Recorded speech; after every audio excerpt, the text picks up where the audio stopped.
계속해서 창세기를 보고 있는데요. 우리가 이제 아브라함과 롯에 대한 얘기를 나누면서 지난주에 그 3명의 천사가 등장을 했고 2명은 소돔으로 갔고 1명만 남았죠. 1명은 천사가 아니라 성육신 하기 전에 예수님이라고 이렇게 말씀을 드렸어요. 그래서 그 예수님에게 아브라함이 도고 기도를 합니다. 롯을 구해달라고 도고 기도를 하는 장면까지 지난주 살펴봤고, 오늘은 그 소돔으로 떠났던 2 천사 이야기를 한번 해보려고 해요. 먼저 아브라함과 롯의 관계를 먼저 한 번 더 우리가 살펴볼 필요가 있을 것 같습니다. 여러분, 아브라함과 롯의 관계는 잘 알다시피 조카입니다. 롯이 조카인데 보통 조카가 아니에요. 롯은 아브라함에게 아들과 같은 존재였어요. 창세기 11장을 한번 보시겠습니까? 창세기 11장을 보시면 26절에 이런 말이 있어요. 아브라함의 아버지 데라가 아들을 낳아요. 26절 보면 제가 읽어드릴게요. 데라는 70세에 아브라함과 나홀과 하란을 낳았더라 이렇게 써있어요. 그러니까 맨 처음에 우리가 생각할 때 데라가 70세에 세 형제를 낳았는데 맨 처음에 아브라함을 낳았고 그 다음에 나홀을 낳았고 마지막에 하란을 낳았다 이렇게 볼 수가 있는데, 오해하는 분들이 있어요. 그래서 아브라함이 장남이다. 아브라함 장남 아니에요. 누가 장남이냐면 하란이 장남이에요. 하란이 장남인데, 하란은 갈대아 우르를 아브라함이 떠나기 전에 죽습니다. 먼저 하란이 죽으면서 남겨놓은 아들이 롯이에요. 그리고 딸이 하나 있는데 그 딸이 밀가예요. 그 밀가와 결혼한 사람이 누구냐면 아까 읽었던 아브라함의 형제 나홀이 그 딸과 결혼을 해요. 그리고 롯이 남았는데, 롯은 어렸을 때 아버지를 여의었기 때문에 아브라함을 아버지처럼 따랐어요. 그리고 아브라함은 아들이 없었잖아요. 그러니까 롯이 완전히 아들과 같았던 거예요. 그래서 롯은 아버지 같은 아브라함을 따랐고, 아브라함은 롯을 아들처럼 대하면서 가는 곳곳마다 데리고 다닙니다. 그런 관계였던 거예요. 그리고 그 나홀, 막내 나홀은 하란, 갈대아 우르에서 큰아들 하란이 죽고 아버지 데라와 함께 모든 식구가 하란을 이주를 해요. 이주를 했는데 데라가 거기서 죽어요. 아버지가 죽고 아브라함은 아버지 장례를 치른 뒤에 롯을 데리고 하나님께서 말씀하셨던 가나안 땅으로 갑니다. 그런데 막내 아들이었던 그 나홀은 그냥 하란에서 머물게 돼요. 이런 장면을 우리가 살펴볼 필요가 있는 거예요. 자, 그래서 롯은 사실 우리가 살펴보았던 모든 아브라함의 인생을 다 겪어봤어요. 다 봤어요. 심지어 아브라함의 아내 사라가 이집트의 왕 바로에게 빼앗기잖아요. 사라를 빼앗길 때도 롯은 있었어요.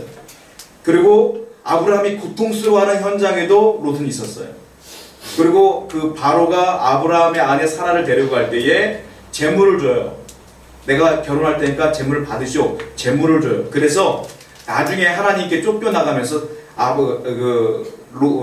사라를 다시 돌려보낼 때 재물은 또 안 돌려보내요. 그냥 가지래 그래요. 그래서 아브라함이 거부가 되는데 그 증거가 바로 이 애굽에서 왕이 주었던 그 물질로 인한 부자가 돼요. 근데 롯도 같이 부자가 돼요. 성경을 한번 볼게요. 창세기 13장입니다. 13장 1절과 2절을 보십시오. 창세기 13장 1절 2절 한번 읽어보겠습니다. 시작.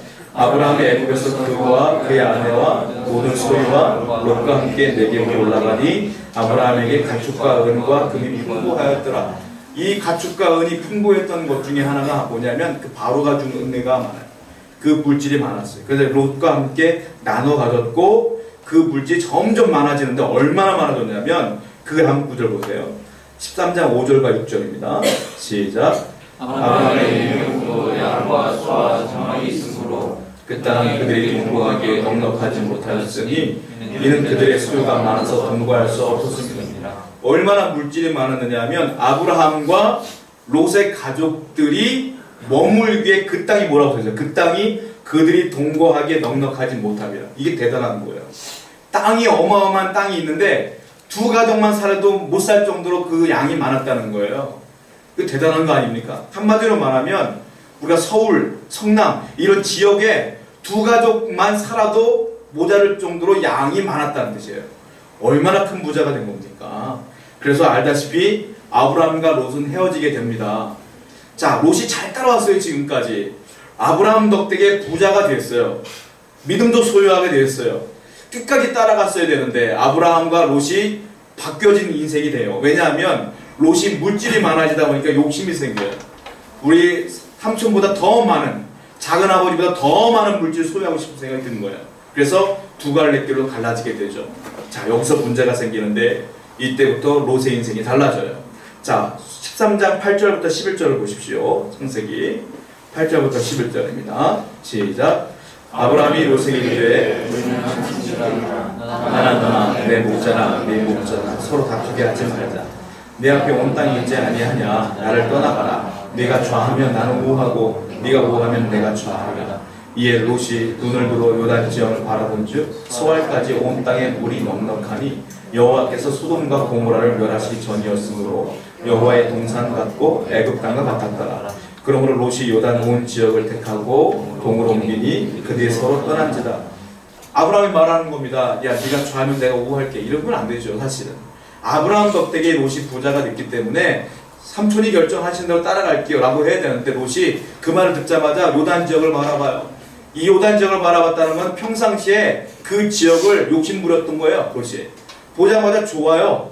그러니까 멸망시키기 전이다 보니까 물이 풍부하고 풀이 많아요. 그래서 내가 저 지역으로 갈게요 라고 말해요. 자, 요단 지역에는 성이 5개가 있어요. 소돔, 그리고 고모라, 아드마, 그리고 스보임, 그리고 소알, 5개가 있었어요. 그 5개 성이 쫙 있는데 왜 성이 몰려있느냐면 거기가 물이 풍부하기 때문에 그래요. 성이 많아요. 롯이 평상시에도 거길 가고 싶었던 거예요. 여기가 참 좋은 곳인데 왜 우리 삼촌은 안 갈까? 왜 이렇게 황폐한 땅에 살까? 늘 고민하다 말아. 아브라함이 이렇게 얘기를 하니까 거기 가고 싶었던 거죠. 가게 돼요. 문제가 있었어요. 참 좋은 곳인데 성경에 뭐라고 썼냐면 그 5성은 다 죄가 많았다고 성경에 써있어요. 그런데도요 더 노골적으로 표현하고 있어요. 13장 13절 보십시오. 창세기 시작. 소돔 사람은 여호와 앞에 악하며 큰 죄인이었더라. 다른 성에는 큰 죄란 말은 안 써요.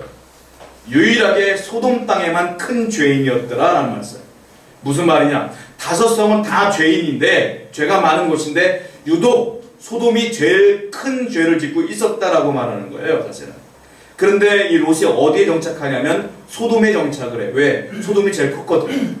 근데 눈으로 보기 좋은 데로 가는 거예요. 거기가 죄가 있던 말든 상관하지 않아요. 롯은 알고 있었을 거예요, 거기가 죄가 있는 것을. 그러나 상관하지 않고 거기에 정착을 하게 돼요. 그 죄가 뭔 줄 아십니까? 큰 죄가 오늘 본문 19장 1절부터 11절에 나오는데 어떤 내용이냐? 자, 4절과 5절 보십시오. 창세기 19장 4절과 5절입니다. 시작. 그들이 눕기 전에 그 성사람 소돔 백성들이 노소를 막론하고 원근에서 다 모여 그 집을 에워싸고 롯을 부르고 그에게 이르되 오늘 밤에 네게 온 사람들이 어디 있느냐 이끌어내라 우리가 그들을 상관하리라. 두 천사가 소돔에 도착을 한 거예요. 도착을 했는데 이 두 천사가 남자의 모습으로 나타난 거예요.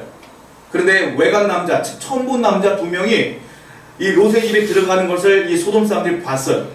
보자마자 밤에 이 롯의 집으로 찾아가요. 문을 두들겨요. 뭐라고 말하냐면 야, 오늘 보니까 모르는 남자 2명이 네 집 찾아왔더라. 내놔. 뭐라고 써있어요? 5절에 보니까 우리가 그들을 상관하리라. 성경은 고상하게 표현한 거예요. 상관하리란 무슨 말이냐면 내가 그 남자와 잠잘 거야 이 말이에요. 잠자겠다 이 말이에요. 그러면 무슨 말이에요? 동성애예요, 동성애. 남자와 잠을 잔다는 게 말이 됩니까 이게? 이 얘기를 하고 있는데 더 충격적으로 이게 나온 건 뭐냐면 4절 말씀이에요. 4절 말씀 보니까 노소를 막론하고 원근에서 다 모였대요. 노소를 막론하고. 노소가 뭐예요? 나이 먹은 사람들 뿐만 아니라 어린애들까지도 와서 내놓으라 이런 거예요. 내놓으라. 즉 어린애부터 시작해서 나이 먹은 사람까지 다 동성애에 빠져 있는 거예요. 이 지역이 지금. 하나님 보실 때 큰 죄가 바로 이 죄였다라는 거예요. 얼마나 큰 일이 벌어집니까? 그때 롯이 당황해서 자 19장 8절을 보세요. 해결책을 내는 이게 해결책도 기가 막혀요. 19장 8절입니다. 시작. 내게 남자를 내가 그들을 너희에게 이끌어내리니 너희 눈에 좋을 대로 그들에게 행하고 이 사람들은 내 집에 들어왔은즉 이 사람 중에는 아무래도 저지르지 말라. 결혼하지 않은 내 2딸이 있는데 내 2딸 내줄 테니까 아무렇게 해라. 이 2사람 건들지 말아라. 이렇게 얘기하고 있어요. 저도 아빠 입장에서 이게 아빠인가 싶어요. 이럴 수가 있습니까 지금? 롯도 자기도 모르는 사이에 여기에 머물다가 그 죄악에 물들어 버린 거예요. 사랑이 없어, 사랑이. 자, 그랬더니 두 천사가 보고 있다 보니까 한심한 거예요. 어떻게 하냐면 19장 10절과 11절을 보십시오. 10절과 11절입니다. 시작. 그 사람들이 손을 내밀어 롯을 집으로 끌어들이고 문을 닫고 문 밖에 문을 대소를 막론하고 그 문을 어둡게 하니 그들이 문을 찾느라고 헤매었더라. 천사가 화가 나서 롯을 집으로 집어넣고 문을 쾅 닫아버려요. 그때에 그 앞에 찾아왔던 모든 사람이 눈이 멀어요. 눈이 멀어서 헤매다 밤새도록 헤매다가 돌아가는 거예요.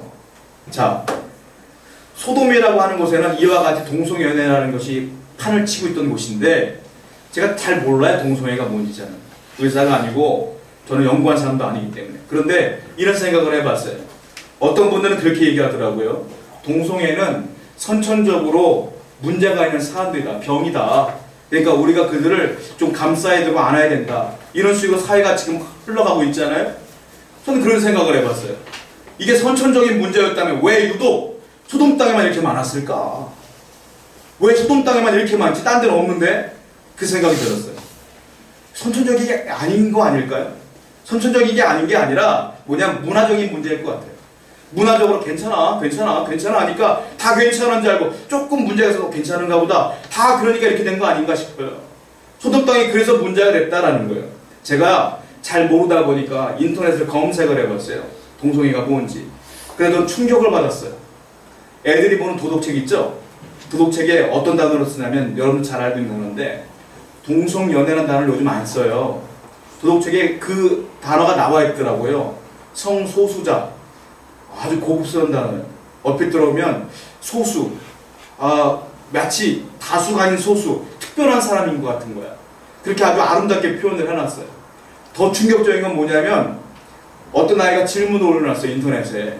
선생님께 숙제를 줬대요. 숙제가 뭐냐면 동성애에 대해 조사를 해보고 느낀 점을 써오라는 게 숙제래요. 그래서 선생님이 동성애 사이트를 가르쳐줬대. 가르쳐줘 가입을 해서 자세히 그걸 잘 발췌해보고 너가 어떤 느낌을 갖고 있는지를 써오라 그랬대요. 여러분 어떻게 써야 됩니까? 질문을 어떤 애가 올려놨어요. 저는 충격을 받았어요. 거기 왜 사이트를 가입합니까? 거기. 그걸 보면 어떻게 되겠어요? 아주 자연스럽게 그걸 받아들일 수밖에 없잖아요. 그리고 뭘 느낌만을 뭘 쓰라는 거예요? 학교 숙제이기 때문에 좋은 점 쓰라는 거 아니겠어요? 저는 충격을 받았어요. 야, 이렇게 흘러가겠구나, 교육이. 그렇게 되면 소돔과 똑같이 될 수밖에 없지 않겠습니까, 여러분?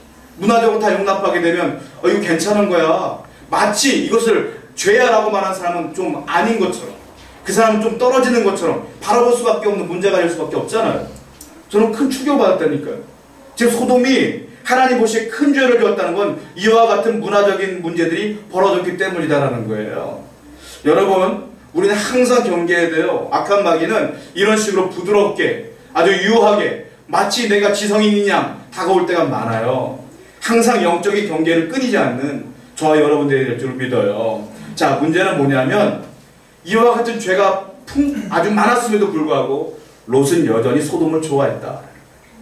떠날 생각이 없습니다. 여전히 좋아했어요. 왜냐? 롯은 제가 지난번에 성경을 봤을 거예요. 베드로가 말했던 것처럼 롯은 의인이라고 그랬어요. 하나님의 구원을 받은 자예요. 그런데 문제는 뭐냐면 의인이지만 하나님과 동행은 하지 않았다. 구원은 받았으나 하나님과 동행은 하지 않았다. 그래서 소돔이 좋은 거예요. 여러분, 우린 다 구원받은 사람들 믿습니까? 문제는 뭐냐? 여러분들이 하나님과 지금 동행하고 있느냐가 더 중요한 것이지. 동행하고 있어야 이게 죄인지 아닌지를 분별해낼 수 있다는. 자, 이와 같이 롯은 두 딸을 내줄 정도로 정상적인 모습이 아니에요, 절대로. 지금 죄에 지금 빠져 있는 거예요, 사실은. 그랬더니 롯이 많은 것들을 잃어버리게 됩니다. 무엇을 잃어버렸을까요? 자, 19장 1절 말씀 보실까요? 19장 1절 한번 보셔야 돼요. 한번 읽어보세요. 시작. 저녁 때에 그 두 천사가 소돔에 이르니 마치 롯이 소돔 성문에 앉아있다가 그들을 보고 일어나 영접하고 땅에 엎드려 절하며. 자, 천사가 등장을 하는데 맨 처음에 롯을 만나게 돼요. 만나게 되는데 롯을 어디서 만났습니까? 성경에? 성문에 롯이 어떻게 했어요? 앉아 있었어요.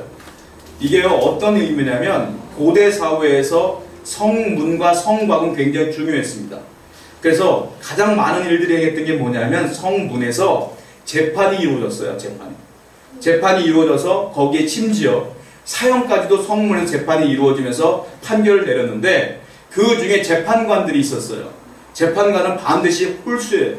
최소 3명, 셋, 5, 7, 9 이렇게 재판관이 있어야 되는데 재판관의 역할은 뭐냐면 죄를 보고 재판을 내리는 거잖아요.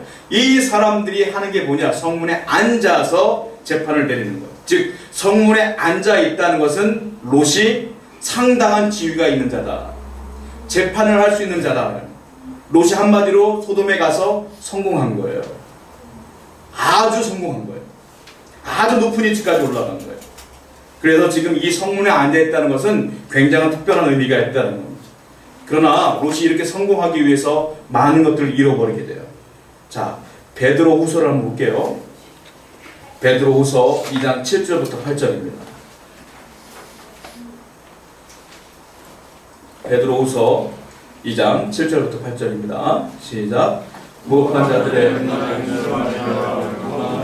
롯을 건졌으니 이는 이 의인이 그들 중에 거하며 날마다 저 불법한 행실을 보고 들음으로 그 이로운 심령이 상합니다. 자, 베드로는 롯을 뭐라고 표현하고 있냐면 의인이라고 표현하고 있어요. 제가 말씀드린 것처럼 롯은 구원을 받은 자예요. 하나님 믿는 자예요. 그런데 문제는 뭐냐? 하나님과 동행하지 않아요. 동행하지 않기 때문에 그 죄의 자리를 떠나지 않아요. 떠나지 않다 보니까 어떤 일이 벌어지냐면 날마다 고통당한대요. 롯이. 의인이 그들 중에 거하기 때문에 저 불법한 행실을 보니까 들으니까 그 의로운 심령이 늘 상한대요.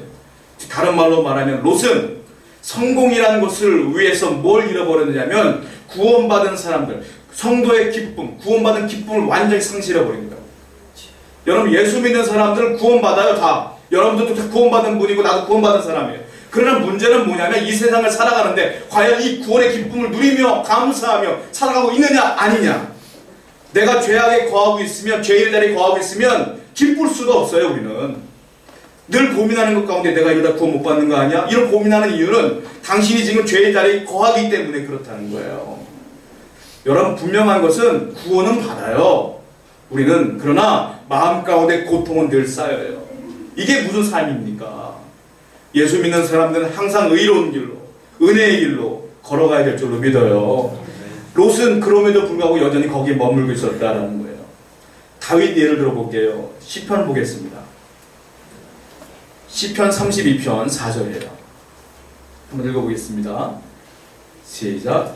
주의 손이 주여로 나를 부르시오니 내 진액이 빠져서 여름 강물이 마름같이 되었나이다. 이게 무슨 말이냐면 다윗이 밧세바를 취합니다.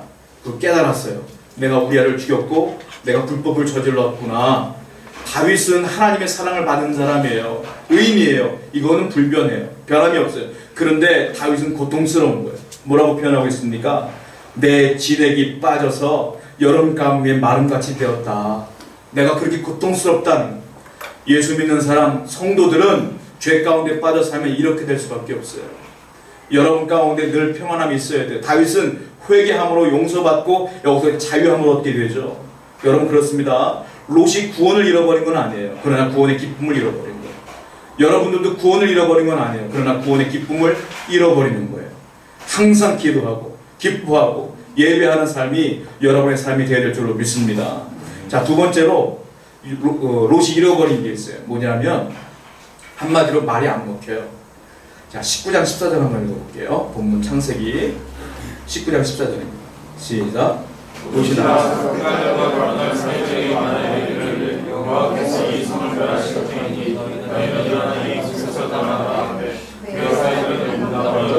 롯이 천사의 말을 듣고 딸과 사이를 앉혀놓고 얘기를 해요. 야, 여기 멸망한댄다. 떠나자. 그때 사위들이 뭐라고 말하냐면 농담으로 여겼더라. 다른 말로 말하면 비웃었더라 이 말이에요.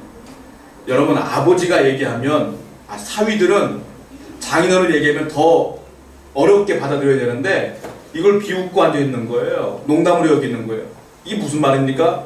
롯이 성도로서 하나님 믿는 의인으로서의 능력을 완전히 상실해버린 거예요 지금. 왜? 제대로 못 사니까. 기도하지 않으니까. 영적으로 살아가지 아니하면 물질적으로만 보이는 대로만 살아가니까 딸들도 사위들도 아버지의 말하는 것이 곧이곧대로 안 들리는 거예요, 여러분. 여러분, 우리가 죄 가운데 거하게 되면 이런 영적인 능력을 상실할 수밖에 없어요. 롯이요, 기도합니다. 딱 한 번 기도합니다, 성경에. 얼마나 많이 기도했는지는 모르겠어요. 성경에 딱 한 번 나와요. 근데 그 기도의 내용이 또 기가 막혀요. 보시겠습니다. 창세기 19장 19절부터 20절입니다. 읽어보겠습니다. 시작. 주의 종이 주께 은혜를 입었고 내 생명을 구원하시오나 내가 도망하여 산에까지 갈 수 없나이다. 두렵건대 재앙을 만나 죽을까 하나이다.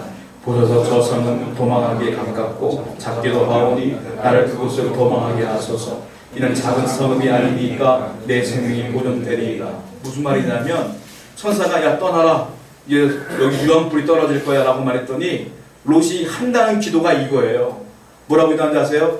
제가요 나이도 많고 운동도 못해서 힘이 없어요.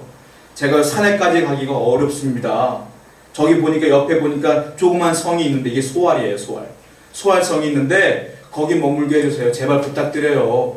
저 힘들어서 못 가요 산까지. 이게 기도예요. 유일하게 하는 기도가 이거예요. 이랬던 롯이 사위들이 말을 듣겠냐는 거예요. 이런 사람이니 아들들이 말 듣겠냐는 거예요. 여러분들이 영적으로 제대로 살지 않으면 자녀들이 말을 듣질 않아요. 여러분들이 영적으로 뜨겁게 살지 않으면 내 자녀들이 아버지를 보고 어머니를 보고 존경하지 않아요. 우리는 이렇듯 영적인 삶다운 삶을 살아야지만 내 자녀를 신앙으로 제대로 인도할 수 있다는 거예요. 그러므로 내가 잘 살아야 돼요, 여러분들. 이 유일한 기도가 이런 기도가 전 보다가 기가 막혔어요. 이게 기도냐?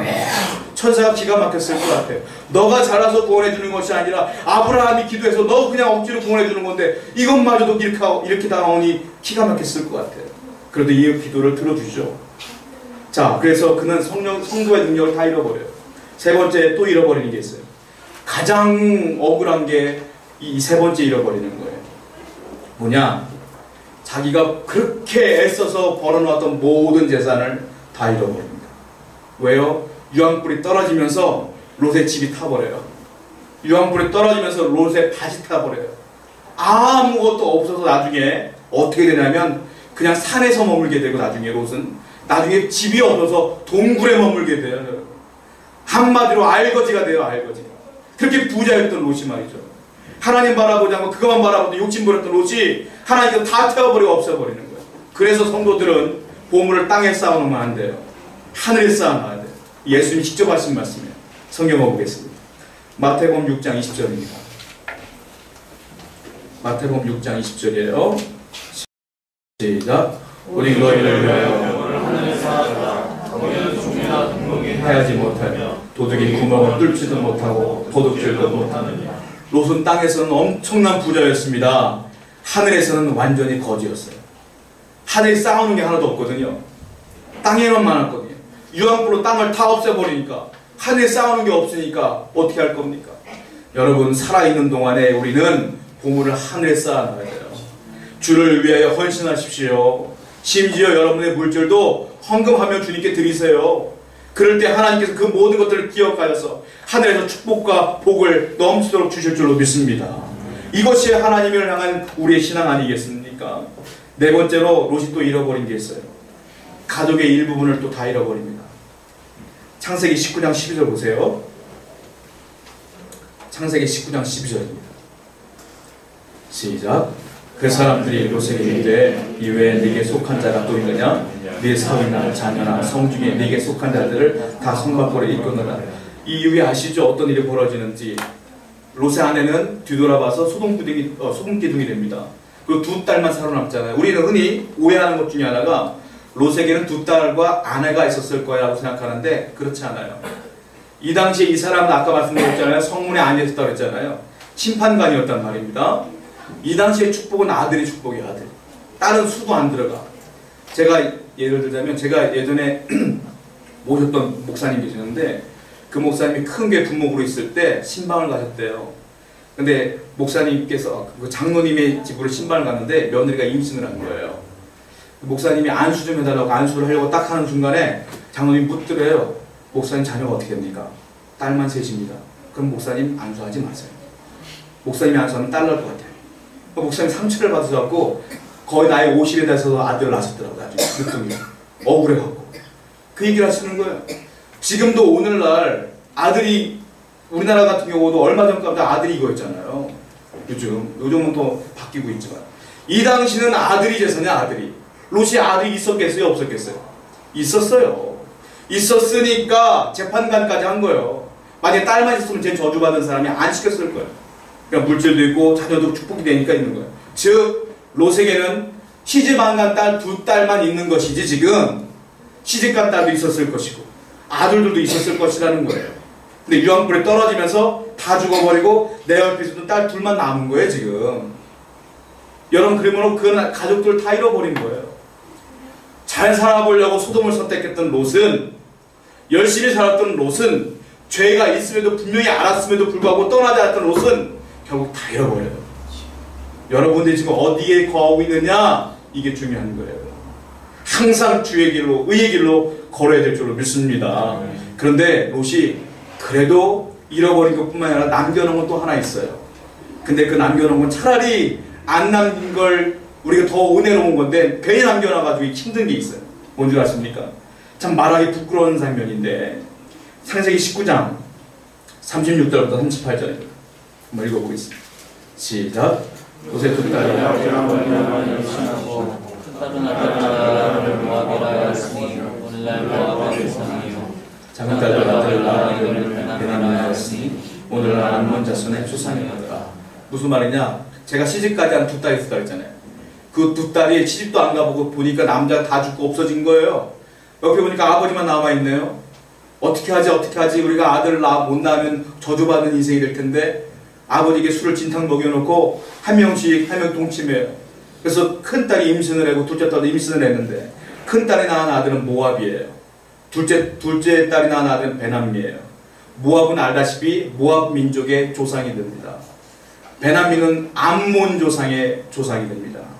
즉 이 두 딸이 낳은 모압과 암몬이 나중에 이스라엘을 그렇게 힘들게 했던 민족이 되는 거예요. 이게 롯이 남겨놓은 유일한 유산이에요. 이 모압과 암몬은 그 민족의 하나가 되어서 지금 하나의 나라를 구축하고 있는데 그 나라가 요르단이에요. 그 요르단이 모압과 암몬 조상이다 보시면 돼요. 여러분 제가 오늘 이 말씀을 통해서 깨달은 게 하나 있어요. 딱 하나예요. 우리가 거하고 있는 죄악의 자리를 떠나지 아니하면 우리는 언젠가 이런 엄청난 고통에 시달릴 수밖에 없다는 거예요. 여러분 죄가 있는 것을 떠난 것을 감사하시기 바랍니다. 절대로 그 죄악의 속으로 들어가지 마세요. 내가 비록 부족한 게 많아도 없는 게 많아도 의의 길로 걷는 것이 행복한 것이고 축복의 기름을 믿으시며 항상 이번 일주일의 삶도 그렇게 거룩하게 살아가는 저와 여러분에게 축원드립니다. 이 말씀을 기억하며